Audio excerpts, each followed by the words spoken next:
Anda menyaksikan Kompas Bisnis Saudara bersama saya Yan Rahman. Kesepakatan dagang resiprokal alias Agreement of Reciprocal Tariff antara Indonesia dengan Amerika Serikat memuat poin bahwa platform digital asal Amerika Serikat tidak diwajibkan membayar kompensasi maupun lisensi kepada perusahaan pers tanah air. Sejumlah pihak khawatir ini akan berpotensi mereduksi nilai ekonomi dan kualitas jurnalistik nasional. Naskah perjanjian ini ataupun Perjanjian Dagang Indonesia AS di bagian 3 tentang perdagangan dan teknologi digital memuat pasal yang mengatur persyaratan bagi penyedia layanan digital. Dalam pasal ini tertulis bahwa Indonesia tidak akan mewajibkan penyedia layanan digital AS untuk mendukung organisasi berita domestik melalui lisensi berbayar, berbagi data pengguna, dan model pembagian keuntungan. Berbagai pihak menilai kesepakatan dagang antara Indonesia dan AS yang melarang penerapan kewajiban kompensasi untuk perusahaan platform digital berpotensi memperlebar ketimpangan nilai ekonomi, khususnya antara platform global dan media nasional, sehingga mengancam kualitas jurnalistik nasional.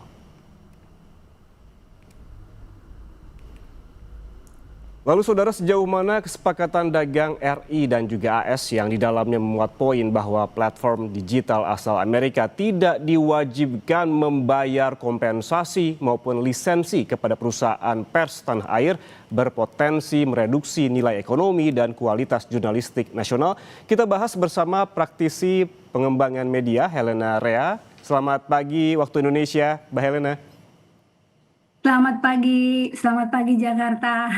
Oke, Mbak Helena, ini kalau kita melihat yang berkembang informasinya akhir-akhir ini, sebetulnya seberapa besar kesepakatan dagang antara Indonesia dengan Amerika Serikat berpotensi mereduksi nilai ekonomi dan juga kualitas jurnalistik nasional?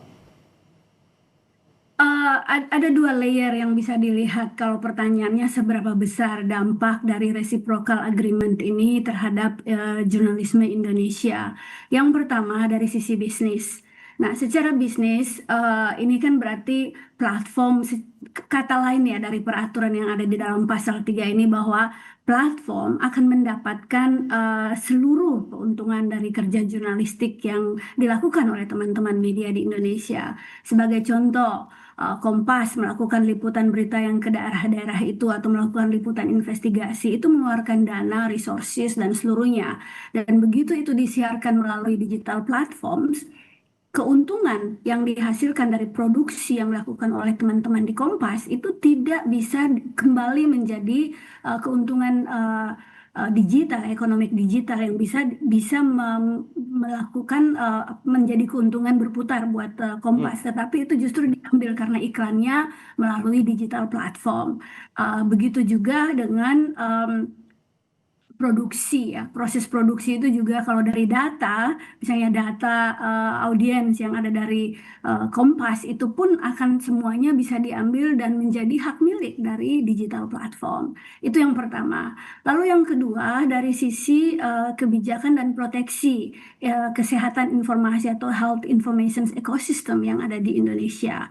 Nah, kita berpotensi besar sekali bahwa informasi kita akan diatur oleh digital platform yang notabene bukan bagian di dalam yang memahami bagaimana mengatur demokrasi Indonesia itu sendiri.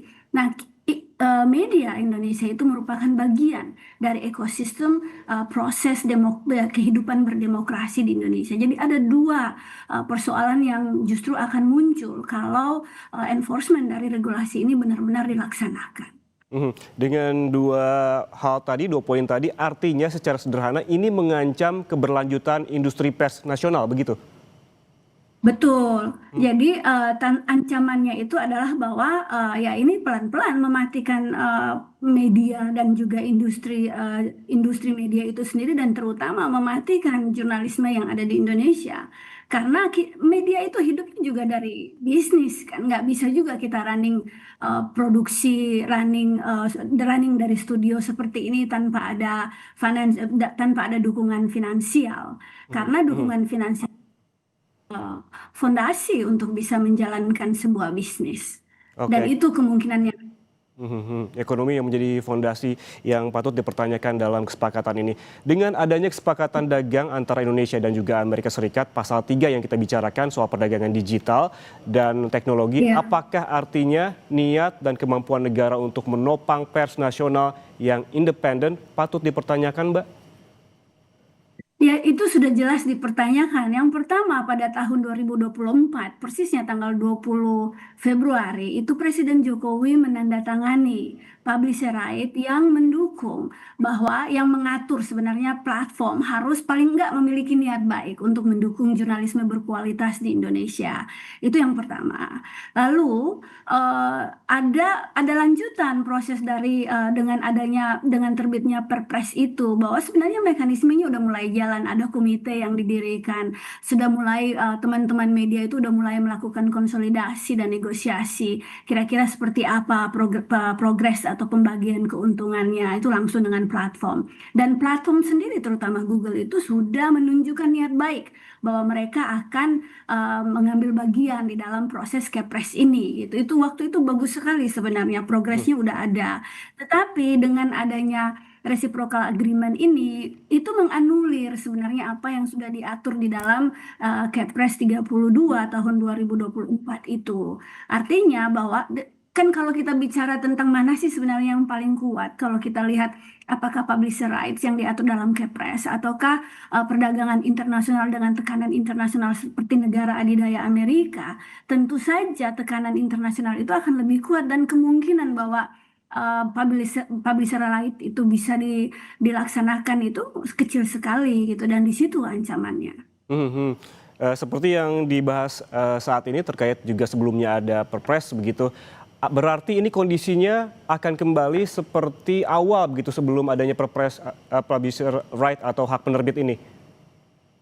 Ya, pertama kembali ke awal, yang kedua itu ada empat aturan yang diatur dalam resiprokal itu justru juga menganulir beberapa peraturan lainnya yang sudah ada ya, seperti peraturan data proteksi yang sudah dibuat waktu itu di zamannya Pak Joni Plate ya, Menteri Joni Plate, itu tentang undang-undang perlindungan data pribadi misalnya, itu juga menjadi pertanyaan bagaimana pelaksanaannya dengan adanya resiprokal ini, karena itu ada di pasal 3.2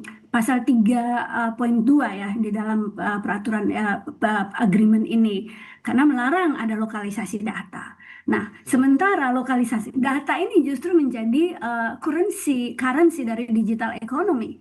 Jadi kalau misalnya datanya di Indonesia itu dilarang, bahwa kita boleh mengatur, kita punya datafikasi kita sendiri, itu kan aneh gitu loh. 285 juta data orang Indonesia itu dialirkan semuanya keluar, dibebaskan semuanya keluar, termasuk seluruh data yang menyangkut informasi-informasi penting ya tentang individu yang ada itu ya, perilaku kita, tentang apa yang kita sukai, tentang kesehatan, bahkan informasi kesehatan kita, pandangan politik kita, itu semua dikomodifikasi oleh platform dan menjadi sebuah nilai ekonomi buat mereka.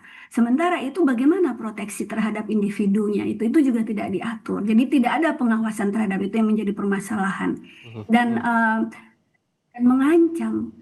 mengancam kita punya demokratisasi.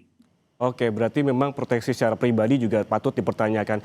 Jika kita bandingkan, Mbak Lena, dengan negara dekat dengan Indonesia saja, Australia, dengan bargaining code-nya yang mampu melindungi pers dalam negeri, baik dari segi ekonomi maupun independensinya. Artinya posisi tawar Indonesia ini sangat lemah atau bagaimana? Iya, kita sangat lemah ya, karena negara-negara lain, terutama negara maju ya, seperti Australia, itu dengan media bargaining code-nya itu sudah disahkan itu jauh sebelum kita mensahkan itu 3 tahun sebelumnya, itu di tahun 2021. Dan dengan peraturan itu sendiri, ketika dilaksanakan, Australia media Australia itu atau platform itu sudah membayar atau mendapatkan keuntungan hampir mungkin lebih dari 200 juta dolar Australia, yang dengan dana itu menguntungkan, menghidupkan kembali jurnalisme yang ada di Australia, terutama media-media yang mempunyai niche ya, seperti media berbahasa lokal atau media-media yang uh, notabene bukan dimiliki oleh perusahaan-perusahaan besar ya, atau oleh yang tidak dimiliki oleh orang yang punya duit. Ini media komunitas misalnya, media yang berbahasa media khusus untuk perempuan misalnya, atau media yang khusus mengatur memberitakan informasi-informasi yang sifatnya niche, sifatnya lokal gitu. Itu contoh dari Australia. Negara kalau mungkin kalau pernah baca di em, Prancis juga melakukan yang sama. Mereka bahkan pernah Oke, meminta Google untuk membayar ganti rugi. oke, Inggris juga melakukan hal yang sama. Jadi banyak baik. sekali contoh di negara-negara Hmm, di dunia yang sudah punya model hmm, untuk yang melakukan fair oke. trading atau fair Hmm. fair dagang ini gitu. Ini artinya harus jadi concern dari pemerintah, paling tidak ada pertimbangan untuk renegosiasi terkait hal ini mengingat juga dampaknya sangat besar. Terima kasih praktisi pengembangan media Helena Rea atas waktunya bersama kami di Kompas Bisnis. Sehat selalu.